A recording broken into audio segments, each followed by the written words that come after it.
Well, good morning and welcome to the first Brain Blinkers bullet point of 2019. It's the 1st of February. I didn't think it would take this long, but I've been extremely busy launching some new products.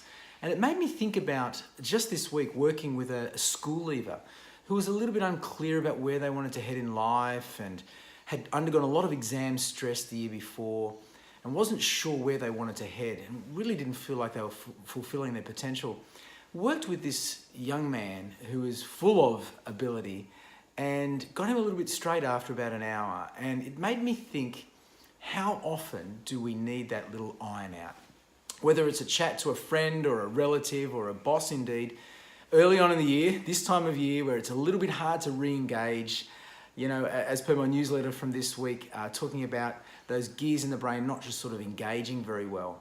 So what I wanted to leave this Brain Blinkers bullet point about is to sit down. If you're struggling to get back into it, if you are feeling the overwhelm already, if things aren't right and you're not on track to where you want to be, one of the most valuable things you can do is to sit down and iron those things out. You don't need me to be there necessarily, but you do need to think about what those limiting beliefs are. What is that negative self-talk? What are your fears? Those three critical brain blinkers that will help you understand how best to approach your year, to approach that task, to approach that goal you have, and therefore engage your gears to the best of your abilities. So I trust you've enjoyed that.